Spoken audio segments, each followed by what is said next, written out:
will make more meaningful relationships in both their personal and professional life. Hi, I'm Coach Lee Hopkins. My pronouns are he, him, his, and I want to welcome you to the Engaged Employee Podcast. Our mission is to emphasize the relationship between the employee and the workplace with the goal of enhancing engagement levels to create a more productive and satisfying work environment. While many organizations strive to create a more engaging atmosphere, they often miss the mark by forcing connection with big team building events like axe throwing or escape rooms. Those activities only leave employees with a short-lived sense of belonging. Organizations may also try smaller and more suffocating events like happy hours or group birthday celebrations that their employees feel obligated to attend. As a social connections and business culture coach, I've found that to create a stable, engaged, and productive workforce, there needs to be a shift in focus from mandatory fun and manufactured connection towards building trust and authentic conversation. Join me and a guest as we dive into social wellness strategies for the individual employee, techniques for developing interpersonal relationships with coworkers, and even some approaches for leaders to enrich the overall organizational culture. The Engaged Employee Podcast starts now.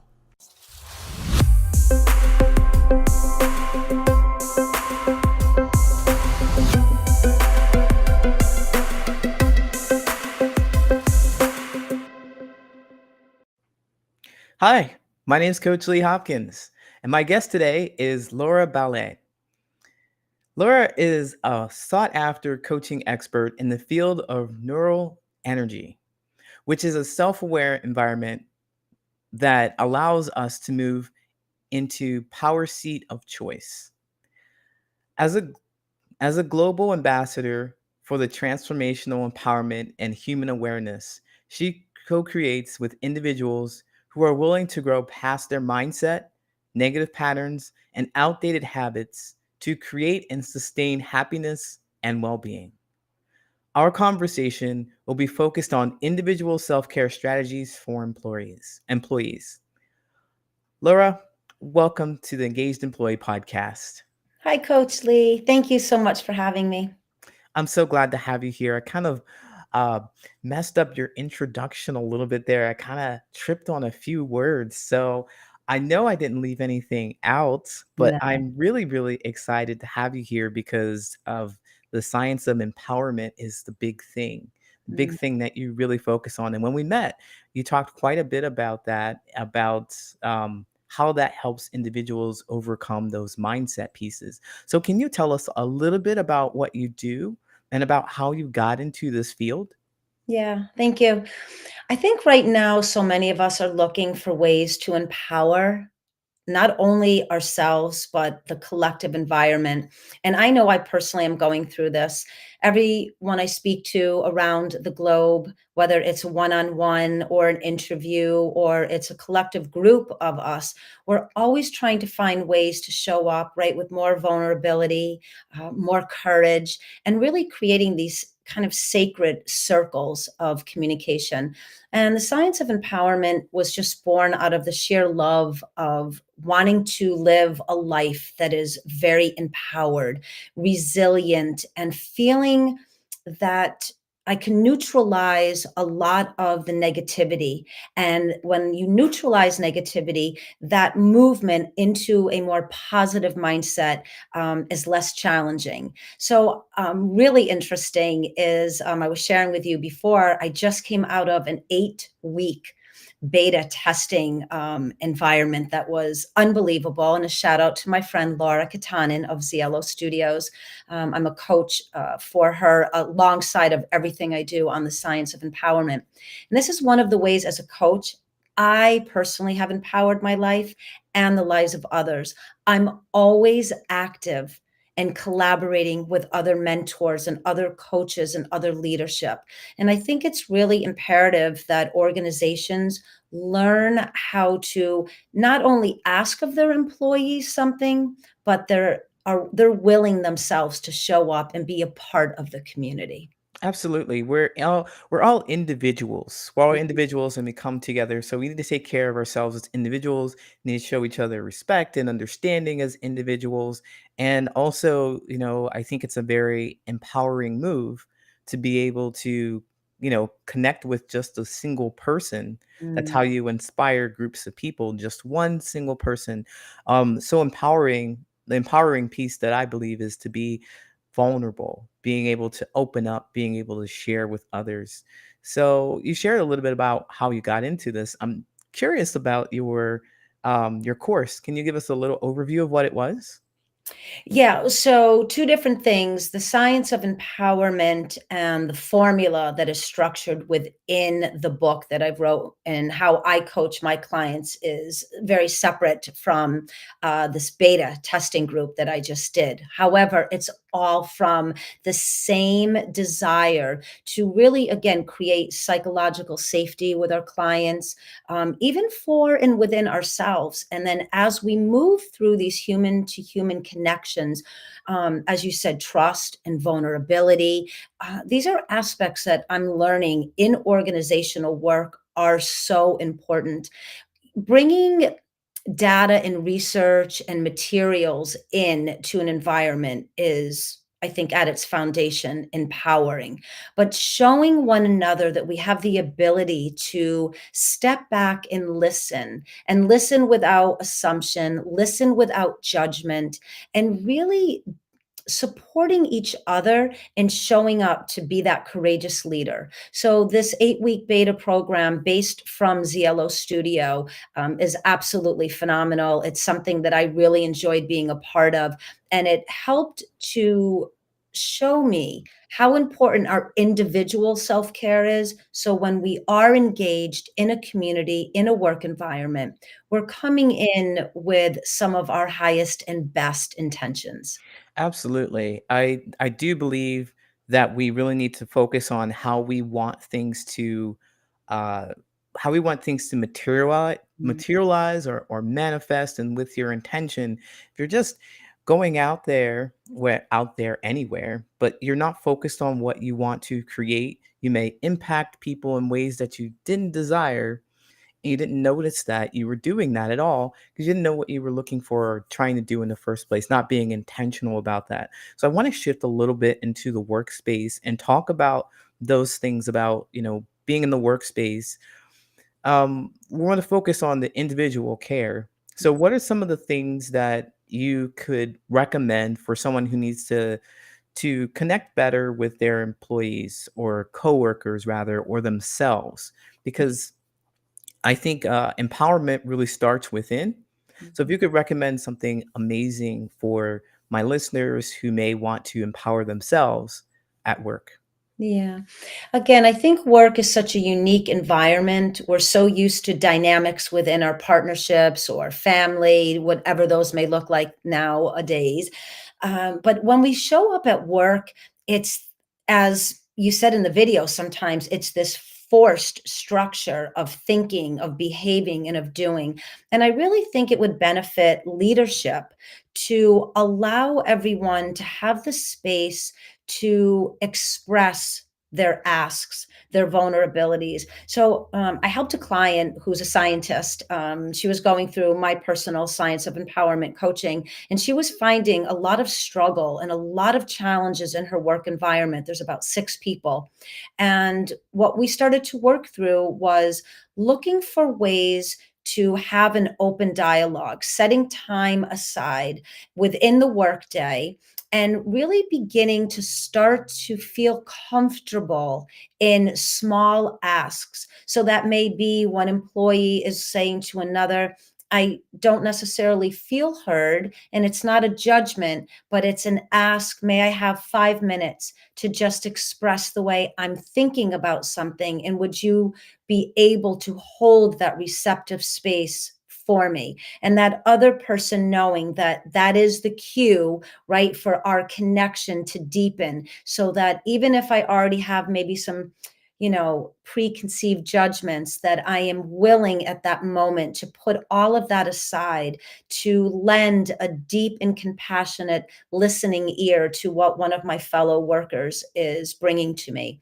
So I really think individually, if we can not be less in fear of being vulnerable and trust that deep down we all have this desire to listen, to be heard, and to exchange, being receptive and being compassionate in the work environment, and understanding that it takes time and there's shifts that have to take place. But I think starting to ask for what we need and recognizing that when someone does come to us and they are asking for something, that we are willing to give them, again, a very compassionate space and a safe space, and to do our best to hear what they're asking for. And then we can start to collaborate and work differently together. That's an excellent point. I really like the idea of having a cue for this kind of conversation that we're going to have because it's really easy for us to stay in our feelings. If we're frustrated about something at work, we're not feeling heard, it's, oh no, I'm going to be mad until I get heard. I don't know how to get anyone else's attention.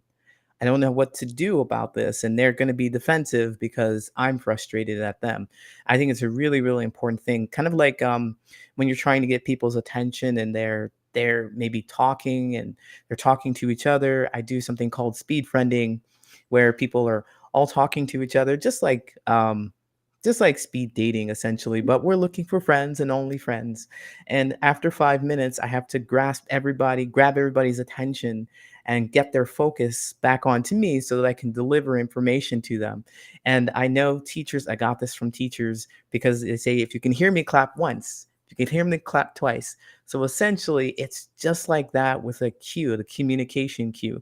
And I think that's something that is really missing in workspaces in general. What is the universal language? How do we get that cue?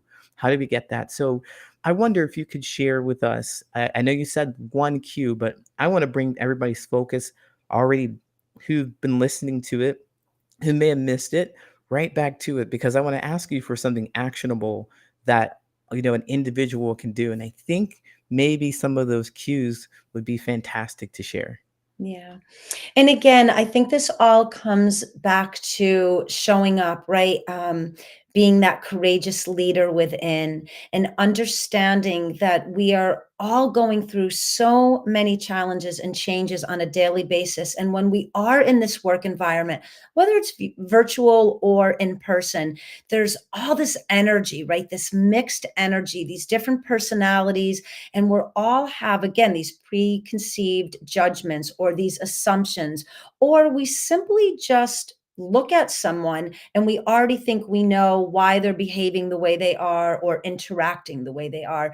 I think the other thing to do is to work on suspending whatever the judgment is. So when you are asked at work, or if you're the one asking, just suspend that there's something wrong to begin with. And maybe it's just this beginning of a conversation and someone is trying to stretch past their comfort zone and they're really working on gaining a deeper connection at work, or really working on a collaborative project together, but there's some emotionality that's stuck in the way. So I really think just to believe in yourself and to have this connection to, it's okay to ask your fellow workmen what we're going through, and can we open up the channels of communication so that we can deepen the connection and actually create more productivity, not only for the team but certainly for the leadership and for the whole of the organization.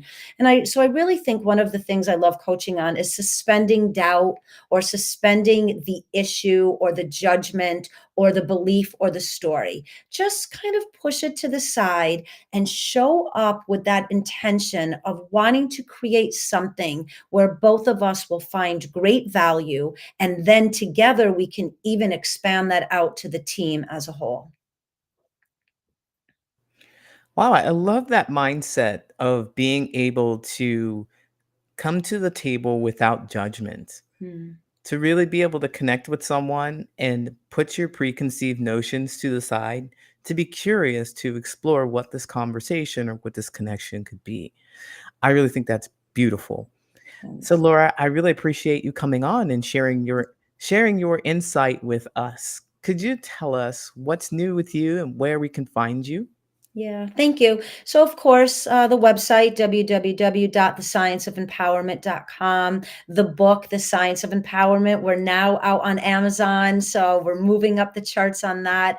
This is a very transformational piece of material. It's not an easy breezy Sunday read. It really begins to transform the way that you think about thought and how we can use thought to show up in service for the greater good, but how it's an individual journey at first.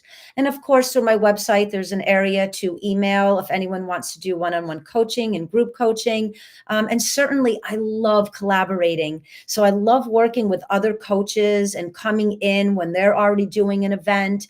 And I just add in my expertise or my style of energy. So I really love up leveling what someone else is doing. I think it's just a beautiful experience. So you can reach me through the website, you can reach me through the book, and I talk to people all around the globe. I just think it's a really beautiful privilege to try to help other people transform their mindset. Wonderful. Laura, I want to thank you once again for joining us. And that is all for us. I'll see you next time. Thank you. And there you have it, another insightful episode of the Engaged Employee Podcast. We hope you enjoyed the deep dive into the world of employee engagement, leadership, and workplace dynamics. The Engaged Employee Podcast is brought to you by the Patterns of Possibility, where we help people make more meaningful relationships in both their personal and professional life. Before we wrap up, we want to extend our heartfelt gratitude to our incredible guests and, of course, our loyal listeners. Your support keeps us motivated to bring you valuable content each week. If you found today's discussion thought-provoking and want to learn more about how we can help you or your organization make more meaningful relationships, go to patternsofpossibility.com and book a friendly conversation with me. Or you can email me your questions at patternsofpossibility@gmail.com. Stay connected with us and engage with fellow listeners by following the Patterns of Possibility on LinkedIn. You can also catch us on YouTube. Don't forget to hit that subscribe button and ring that notification bell to stay in the loop. And if you prefer the audio version, make sure to subscribe on Apple Podcasts, Spotify, or wherever you get your podcasts. Your support means the world to us, and by subscribing, you'll never miss an episode. Thank you for being a part of our journey to create workplaces where passion meets productivity. Until next time, I'm Coach Lee. Stay engaged, stay inspired.